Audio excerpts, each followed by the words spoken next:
اور بادشاہ سلامت سے کہا کہ ذرا 100 اشرفیوں کا ایک انعام کی تھیلی مجھے دیں. 100 اشرفیاں اٹ مینس 100 گولڈ کوئنز, سونے کی اشرفیاں.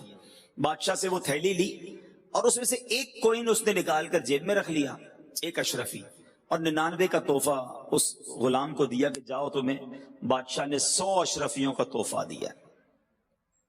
وہ تو بہت خوش, کبھی زندگی میں اتنی اشرفیاں نہیں دیکھی تھی. دوڑا دوڑا گھر گیا, گھر والوں کو بتایا مبارک ہو, کیا ہوا؟ بادشاہ سلامت نے 100 اشرفیاں دی ہیں. ارے کمال ہو گیا صاحب, نے تو دن پھر گئے, سارے گھر والے خوش, ایوری بڈی بیکم ہیپی. تھوڑی دیر بعد جب بہت خوش ہو گئے, بڑا انجوائے کیا, کھانا بھی بڑا اچھا لگا. آپ کا بھی جب ڈیل اچھی ہوتی ہے اس دن کھانا بھی بڑا اچھا لگتا ہے, پتہ ہے بندہ اس دن فروٹ بھی گھر والوں کے لیے لے کے جاتا ہے. ارے آج ڈیل بڑی اچھی ہوئی ہے, سودا پلاٹ بڑا کمال کا بکا ہے.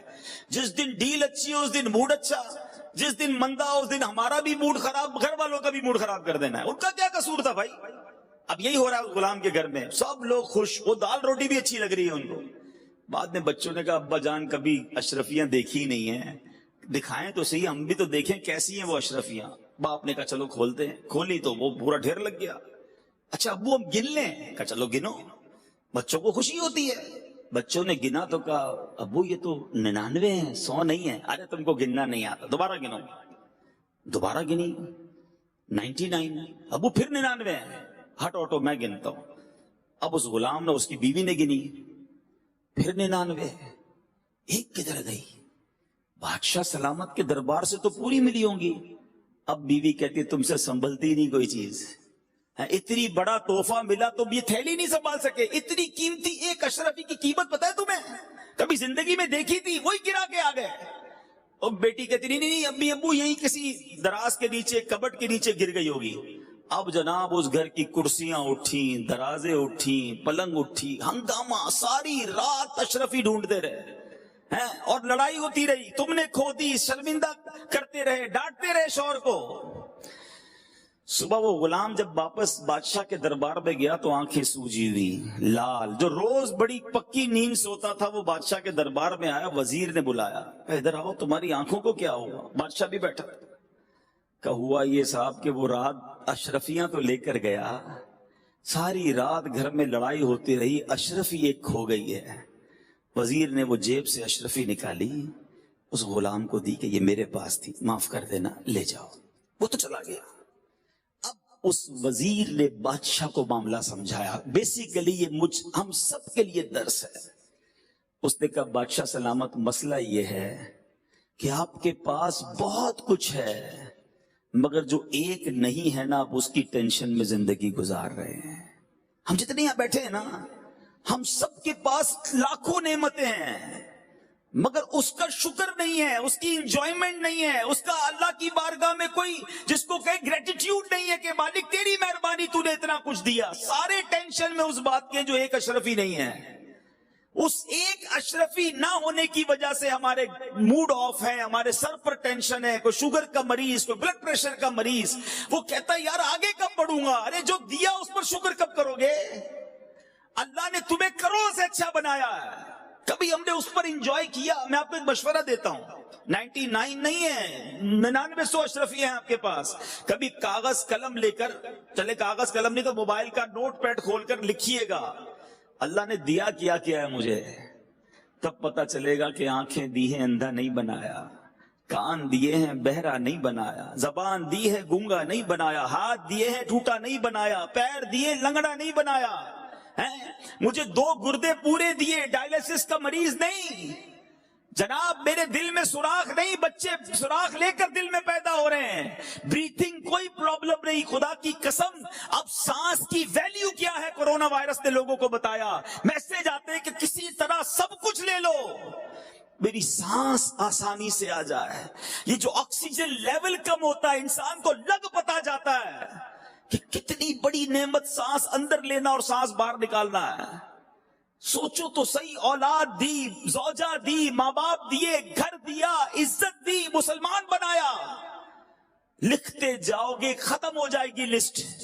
اللہ نے اتنا کچھ دیا پھر بھی چین نہیں ہے, پھر بھی شکر نہیں ہے, پھر بھی توکل نہیں ہے. کب شکر ادا کرو گے؟ وہ ایک اشرفی جو نہیں ہے، وہ والی گاڑی ملے گی تو زندگی کا مزہ آئے گا، وہ والا پلاٹ لوں گا تو زندگی کا لطف آئے گا، اس ملک کو وزٹ کروں گا تب جناب زندگی پوری ہوگی۔ ارے جو ہے اس پر انجوائے کب کرو گے؟ اس پر شکر کب ادا کرو گے؟ خدا را اللہ پر بھروسہ کرنا سیکھو اور اللہ سے محبت کرنا سیکھو، اور رب سے محبت کا تقاضا یہ ہے کہ جو دیا ہے اس کا شکر تو ادا کرو نا۔ اور وہ کریم کیسا ہے، خود قرآن میں وعدہ فرماتا ہے لَإِن شَكَرْتُمْ لَأَزِيدَنَّكُمْ، تم میرا شکر ادا کرو میں تمہیں اور عطا کروں گا۔ آپ شکر کریں وہ اور دے رہا ہے، ناشکری کر رہے ہیں اس لیے بڑھ بھی نہیں رہا اور اس میں پرابلمز بھی آ رہی ہیں۔ تو اے میرے بیچے اسلامی بھائیوں، جو کچھ اللہ نے آپ کو دیا ہے نا، پرابلم یہی ہے کہ ہم دوسروں کو دیکھ کر اپنی نعمتوں کو کم سمجھتے ہیں۔ آپ اپنے سے پیچھے والوں کو دیکھو نا، کتنی بڑی بڑی پریشانیاں ہیں۔ یہ جو آکسیجن ہے نا، آپ نے پڑھا ہوگا، میں نے بھی ایک پوسٹ پڑھی تھی، عرب شریف میں ایک بندے کو سانس کا پرابلم ہوا، ہاسپٹل میں داخل ہوا، 12 دن کے بعد جب اس کو ہاسپٹل سے رہائی ملی تو 1000 کے قریب درہم کا اس کو بل بنا کے، 1000 ریال کا بل بنایا۔ تو اس نے کہا کیوں، کس چیز کا بل ہے؟ کہ 12 دن آپ نے آکسیجن لی ہمارے ہاسپٹل میں، آپ کو 1000 ریال پے کرنے۔ وہ بندہ رونے لگا، 72 ایئرز ایج تھی، بہت مالدار تھا۔ ہاسپٹل والے ڈر گئے، کہتے اگر بل زیادہ لگا تو ہم کم کر دیتے، روئیں تو نہ۔ کہتے میں اس لیے نہیں رو رہا، میرے پاس پیسے بہت ہیں۔ تم نے 12 دن آکسیجن لگائی اور 1000 ریال بل بنا دیا ہے۔ میں 72 سال سے آکسیجن فری اللہ کی طرف سے استعمال کر رہا ہوں۔ کتنا بڑا مقروض ہو گیا میں اللہ کی بارگاہ میں۔ شکر ادا کیا کبھی؟ کیا کہتے ہیں، آکسی میٹر آج کل لوگ لگا رہے ہیں نا کہ یار آکسیجن پوری آ رہی ہے کہ نہیں آ رہی ہے۔ یہ کبھی سوچا تھا کہ مجھے اور آپ کو یہ چیک کرنا پڑے گا؟ ساری زندگی آکسیجن لیتے رہے، یوز کرتے رہے، اللہ کا شکر کب ادا کیا؟ اور جب تک یہ اللہ سے محبت والا معاملہ ڈسٹرب ہو جاتا ہے نا، جب یہ ڈسٹرب ہوتا ہے، توکل ڈسٹرب ہوتا ہے، تو پھر کیا ہوتا ہے کہ پھر بندہ حرام کی طرف چلا جاتا ہے۔ اللہ پر بھروسہ تو رہا نہیں، کدھر سے بھی آتا ہے پکڑ لو، اور اس حرام کی روزی کی وجہ سے پھر انسان بربادی کی طرف جاتا ہے۔ عاشق اکبر ہے، افضل البشر بعد الانبیاء بالتحقیق، تمام انبیاء اور رسول کے بعد کائنات کی سب سے افضل ہستی ہیں۔ غلام نے دودھ پیش کیا، آپ نے دودھ پیا۔ غلام نے عرض کی حضور میں جب بھی آپ کے سامنے کوئی چیز لاتا تھا آپ ہمیشہ پوچھتے تھے کدھر سے لائے ہو، آج پوچھا نہیں آپ نے؟ فرمایا جلدی بتاؤ کہاں سے لائے ہو؟ کہ حضور مسئلہ یہ تھا کہ میں زمانہ جاہلیت میں نے ایک بیمار پر منتر پڑھ کر پھونکا تھا، آج اس بندے نے مجھے اس کے بدلے یہ دودھ دیا ہے۔ اللہ اکبر۔ صدیق اکبر رضی اللہ عنہ کو پتا چلا کہ جو دودھ مجھے پلایا اس نے تو حرام طریقے سے لیا ہے۔ اب آپ نے کیا کیا؟ آپ، حالانکہ آپ کی اس میں غلطی نہیں تھی، معلوم بھی نہیں تھا، مگر آپ نے اپنے منہ میں انگلی ڈالی اور کہہ کی دودھ نکالا، اور پھر اللہ کی بارگاہ میں بڑی عاجزی کے ساتھ عرض کی یا اللہ جس پر میں قادر تھا وہ میں نے کر دیا، اس دودھ کا تھوڑا حصہ جو میری رگوں میں رہ گیا اے اللہ اسے اب تو معاف فرما دے۔ یہ تقویٰ ہے اللہ والوں کا کہ کوئی ذرہ بھی حرام کا ہماری روزی میں شامل نہ ہو، ہماری غذا میں شامل نہ ہو۔ اے میرے بلڈر بھائیوں، تعمیرات کرنے والوں، آپ کو اللہ پاک نے بڑا مرتبہ دیا ہے، اگر سچے طریقے سے آپ کام کریں تو یہ کوئی چھوٹا کام نہیں ہے۔ سنو، ایک بار نبی پاک علیہ الصلوۃ والسلام کی بارگاہ میں کچھ لوگ حاضر تھے۔ ایک شخص نے عرض کی یا رسول اللہ صلی اللہ تعالی علیہ وسلم میں سلائی کا کام کرتا ہوں۔ نبی پاک نے فرمایا اگر دیانت داری کے ساتھ کام کرو گے تو حضرت ادریس کے ساتھ جنت میں داخل ہوگے۔ ایک شخص نے کہا حضور میں معمار ہوں۔ سنو بلڈروں، تعمیر کرنے والوں، وہ بھی بلڈر تھا، گھر بنانے والا تھا، کہتا حضور میں گھر بناتا ہوں، معمار ہوں، بلڈر ہوں۔ نبی پاک نے فرمایا اگر تو نے صحیح طریقے سے ایمانداری سے کام کیا نا تو حضرت ابراہیم علیہ السلام کے ساتھ جنت میں داخل ہوگا۔ حضرت ابراہیم نے کعبے کی تعمیر کی تھی نا. اے گھر بنانے والوں, عمارتیں بنانے والوں, سچ بولنا, دھوکہ نہ دینا, اسی کاروبار سے انشاءاللہ جنت میں پہنچ جاؤ گے. اللہ کے حبیب نے فرمایا اگر ایمانداری سے کام کرو گے تو حضرت ابراہیم کے ساتھ جنت میں داخل ہوگے. آگے سنو, تجارت کرنے والے بیٹھے ہیں, بزنس کمیونٹی کے لوگ یہاں بیٹھے ہیں اور مجھے مدنی چینل پر بعد میں سنیں گے. اللہ کے حبیب علیہ الصلوۃ والسلام سے ایک شخص نے عرض کی حضور میں تجارت کرتا ہوں, بزنس مین ہوں. نبی پاک علیہ الصلوۃ والسلام نے فرمایا اگر تو نے ایمانداری سے کام کیا تو میرے ساتھ جنت میں داخل ہوگا. تو یہ ہے اسلام, ڈسکریج نہیں کرتا کاروبار کرنے کو, پیسے کمانے کو, لیکن سچ بول کر کریں نا. جھوٹ بول کر, دھوکہ دے کر کسی طرح بس پیسے آ جائیں, گاہک کا بیڑا گرک ہو, کسٹمر کو خراب مال ملتا ہو تو مل جائے, اپنی بکنگ ہونی چاہیے, اپنا سودا بکنا چاہیے. یہ ایک بار کر لو گے, دو بار کر لو گے. اچھا بزرگ اور جو سینئر لوگ بیٹھے میری بات کو سیکنڈ کریں گے کہ جو سچ بولتا ہے, پراپر چیز دیتا ہے. میں ایسے بلڈروں کو بھی جانتا ہوں بتاتے کم ہے دیتے زیادہ ہیں. پہلے بتائیں گے یہ چیزیں ہوں گی, اس سے اچھی لگا کر دیں گے. ان کا کاروبار کم نہیں ہوتا, ان کو لوگ پہلے سے بکنگ کروا رہے ہوتے ہیں. سچ کو آنچ نہیں ہے. آپ ایک بار گاہک کا نقصان کر لیں گے, آپ ایک بار دھوکہ دے دیں گے, لیکن جو سچا سودا بیچتا ہے, کھرا سودا بیچتا ہے, تھوڑا نفع رکھتا ہے, گاہک کو جناب سپورٹ کرتا ہے, اس کی جناب پروجیکٹس میں لائن لگی ہوئی, اس کا نام بن جاتا ہے, اس کا برانڈ بن جاتا ہے. اٹ مینز کہ جب سچے کو دنیا میں اتنا فائدہ ہو رہا ہے تو انشاءاللہ جنت میں بھی وہ جائے گا, اس کو وہاں بھی فائدے ملیں گے. ایک اور حدیث پاک ہے نا, نبی پاک علیہ الصلوۃ والسلام فرماتے ہیں سچا امانت دار تاجر قیامت کے دن صدیقین, شہداء اور صالحین کے ساتھ اٹھایا جائے گا, انبیاء کے ساتھ اٹھایا جائے گا. حدیث پاک کا مضمون تو یہ کیا ہے, کسی مفتی صاحب کے فضائل تو میں بیان نہیں کر رہا, لیکن سچ بولنا ہے, دھوکہ نہیں دینا ہے, اللہ پر بھروسہ رکھو. آپ سچ, آپ کو شیطان کیا خیال دلوائے گا, یار اب مارکیٹ میں ایسا دور ہی نہیں رہا, میں سچ بولوں گا میرا سودا ہی نہیں بکنا ہے. سارے ہی جناب بتاتے کچھ ہیں, دیتے کچھ ہیں, کیٹلاگ کسی اور طرح کا ہوتا ہے, سودا کچھ اور ہوتا ہے. نہیں جناب یہ کرنا پڑتا ہے. آپ پھر توکل کدھر گیا, وہی تو میرا بیان ہے نا, بھروسہ کدھر گیا, ایمان کدھر گیا, کہ سب غلط کر رہے ہیں تو میں بھی غلط کروں گا تو ہی میرا مال بکے گا. نہیں, ایک بات آج ذہن میں بٹھا لیجئے, جو میرے نصیب میں ہے وہ مجھ سے کوئی چھین نہیں سکتا, اور جو میرے نصیب میں نہیں وہ مجھے کوئی دے نہیں سکتا. تو جو آپ کے مقدر میں نا وہ آپ کے گھر تک پہنچے گا. آپ صبر تو کریں, سچ بولیں, دھوکہ نہ دیں, حلال کا ذہن رکھیں. اور سبحان اللہ, حلال روزی کدھر پہنچاتی ہے انسان کو. حضرت سعد بن ابی وقاص رضی اللہ تعالیٰ عنہ نے ایک بار نبی پاک سے ایک سوال کیا. سوال سنیے گا, شاید یہ آپ سب کے دل کا سوال ہوگا. عرض کرتے ہیں حضور میں مستجاب الدعوات بننا چاہتا ہوں. What is the meaning of مستجاب الدعوات؟ مستجاب الدعوات وہ ہوتا ہے کہ جو دعا کرے وہ دعا قبول ہو جائے. آپ سارے بھی بننا چاہتے ہیں نا. اب اللہ کے نبی علیہ الصلوۃ والسلام نے, آخری نبی علیہ الصلوۃ والسلام نے کوئی لمبی چوڑی لسٹ نہیں دی کہ اے سعد اتنے روزے رکھو, اتنے سجدے کرو, اتنے مجاہدات کرو, تمہاری دعائیں قبول ہونا شروع ہو جائیں گی. نہیں, نبی پاک نے ایک جملے میں جواب دے دیا. فرمایا اے سعد اپنی غذا پاکیزہ کر لو تو مستجاب الدعوات بن جاؤ گے. That's it. روزی سچی, غذا پکی, حلال. اللہ کے بندے کس طرح اللہ پر بھروسہ کرتے اور اپنے بچوں کو بھی توکل سکھاتے تھے. آج تو ہم نے اپنے بچوں کی بھی ٹریننگ کی, بیٹا دیکھ پیسہ ہوگا تو کامیاب ہوگا, دنیا میں پیسے کے علاوہ کچھ نہیں ہے. جب آپ اپنے بچوں کو, اپنے جونیئرز کو یہ ٹرین کرتے ہیں نا تو خود غرضی پیدا ہو جاتی ہے. آج کوئی کسی کو قرضہ نہیں دیتا ہے, قرضے پہ بھی سود لینا ہے, یار پیسے پہ پیسہ ملے گا تو دوں گا, کیونکہ رحم دلی ختم ہو گئی نا. مائنڈ سیٹ یہ بن گیا کہ پیسہ ہی ہوگا تو سب کچھ ہوگا.